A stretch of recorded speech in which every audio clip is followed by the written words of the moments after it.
बिस्मिल्लाहिर्रहमानिर्रहीम अस्सलाम वालेकुम। काश कर भी आज जिस खेत के अंदर मौजूद हैं हम, तकरीबन 60-65 दिन की ये फसल है और फसल के अंदर पिलाहट नज़र आ रही है। अब फसल जो पीली होती है, पत्ते पीले होते हैं, इसकी मुख्तलिफ वजूहात होती हैं। हमने पहले भी बात की थी कि नाइट्रोजन की कमी से भी फसल पीली हो जाती है, सल्फ़र की कमी से भी फसलें जो हैं वो पौधे पीले हो जाते हैं, इसी तरह से पोटाशियम की कमी से भी पत्ते पीले हो जाते हैं। जड़ी बूटियों वाला स्प्रे हम करते हैं, उससे भी नोक जो है वो आपको पीली-पीली सी नज़र आती है, ऊपर से 1-2 इंच नोक जो है वो पीली हो जाती है। काश में बहुत सी वजूहात होती हैं। इस वक़्त जो खेत आप देख रहे हैं, इसके अंदर जो पिलाहट है, वो किस वजह से है, इसके बारे में आज हम बात कर रहे होंगे और इसका इलाज हमने किस तरीके से करना है, वो भी आपको बता रहे होंगे। अगर आपने हमारे चैनल सब्सक्राइब नहीं किया तो चैनल को फ़ौरन सब्सक्राइब कर दें, साथ में बेल के बटन को दबा दें ताकि फसलों के मुतालिक हम जितनी वीडियो बना रहे होते हैं, वो आपको बर वक़्त मिल सकें। काश वो ये जिस खेत के अंदर हम मौजूद हैं, इसके ऊपर कोई स्प्रे नहीं हुआ। आप फसल देख रहे हैं कि पत्तों की जो ऊपर की जो टिप है, जो ऊपर का हिस्सा है, उसके अंदर आपको पिलाहट नज़र आ रही होगी। देखते ही पता चलता है कि जड़ी बूटियों वाला स्प्रे किया होगा और उसके असर की वजह से फसल जो है वो पत्ते जो हैं वो पीले हो रहे हैं। लेकिन ऐसा बिल्कुल नहीं है। इस खेत के अंदर हमारे काश्तकार भाई ने स्प्रे भी नहीं किया जड़ी बूटियों वाला, क्योंकि इस खेत के अंदर जड़ी बूटियाँ बहुत कम थी। ये मिट्टी इन्होंने तब्दील करवाई थी, जड़ी बूटियाँ थी नहीं, तो इन्होंने स्प्रे भी नहीं किया। कुछ बारिशों की वजह से भी लेट हो गए, तो कोई स्प्रे नहीं हुआ इस खेत के अंदर। डीएपी की 1 बोरी डाली जा चुकी है, यूरिया की 1 बोरी डाली जा चुकी है, यानी कि इसके अंदर खाद की भी कोई ख़ास कमी नहीं है। लेकिन जो कमी है वो पोटाश की है।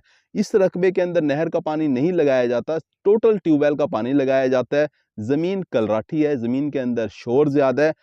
पोटाश इन्होंने ज़मीन के अंदर डाली भी नहीं। हम अक्सर कह रहे होते हैं कि जिस तरह से डीएपी, यूरिया, नाइट्रोफास वगैरह खादें पौधे को चाहिए होती हैं, इसी तरह से पोटाश भी चाहिए होती है। पोटाश भी एक अहम जुज़ है पौधे का। अगर आप पोटाश इस्तेमाल नहीं करोगे तो आप कभी भी एक अच्छी पैदावार हासिल नहीं कर सकते। काश वो क्योंकि इस खेत के अंदर पोटाश डाली नहीं गई, नहर का पानी इसके अंदर लगता नहीं है, नहर के पानी के अंदर भी पोटाश होती है, साथ में पोटाश आ जाती है, आप ना भी डालें गुज़ारा हो जाता है। अब इसमें क्योंकि ट्यूबवेल का पानी लग रहा है, पोटाश हमारे काश्तकार भाई ने डाली नहीं, कोई स्प्रे नहीं किया पोटाश का इसके ऊपर, जिसकी वजह से ये पिलाहट नज़र आ रही है। और फसलों की जो पिलाहट है, वो अगर आप देखें, ये ज़रा करीब से दिखाएँ। फसलों की जो पिलाहट है आपको वो इस तरीके की नज़र आएगी कि दोनों किनारे जो हैं पत्ते के, वो इस तरह से पीले आपको नज़र आएँगे। काश इसी तरह से इस पत्ते को देखें, ये दोनों किनारे जो हैं वो पीले इस तरह से आपको नज़र आएँगे। अगर आप इस पत्ते को देखें, ये पत्ता भी इसी तरह से है कि दोनों तरफ के किनारे जो हैं वो पीले हैं और दरमियान से पत्ता हरा है, उसके बाद फिर ये पत्ता दरमियान से भी पीला हो जाता है।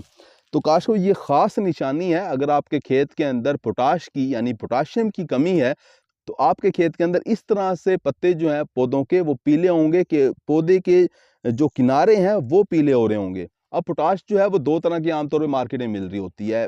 एमओपी पोटाश भी होती है जिसकी कीमत कम होती है, जिसमें पोटाश थोड़ी ज़्यादा होती है, क्लोराइड्स होते हैं उसके अंदर। इसी तरह से एसओपी के नाम से, सल्फेट ऑफ पोटाश के नाम से भी आपको पोटाश मिल रही होती है। अब आपने एसओपी इस्तेमाल करनी है या एमओपी इस्तेमाल करनी है। एमओपी का रेट कम है, एसओपी का रेट ज़्यादा होता है। काश कोई ऐसे रकबे जो कलराटे हैं, जैसे कि हमने आपको पहले बताया कि इस रकबे के अंदर कलर है, जैसे कि आप ये देख सकते हैं, उगाव भी थोड़ा कम है पौधों का।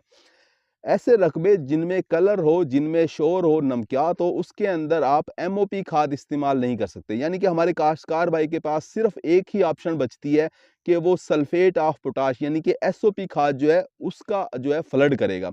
इस वक्त फ्लड का टाइम है, ड्रम के अंदर एसओपी खाद जो है वो घोल के, बेहतर तो यह है कि वो पूरी 1 बोरी एसओपी खाद की ड्रम के अंदर घोल के पानी के साथ फ्लड कर दें। अगर 1 बोरी का रेट ज़्यादा लग रहा है तो आधी बोरी कम अज़ कम जो है, अगर नहीं फ्लड करते तो आप कभी भी इस खेत से कोई अच्छी पैदावार हासिल नहीं कर सकते। दूसरा काम क्या कर सकते हैं कि इस फसल के ऊपर पोटाश का स्प्रे भी करवाया जाए, लेकिन ये बिल्कुल भी नहीं हो सकता कि आप स्प्रे करें और अच्छी पैदावार ले लें।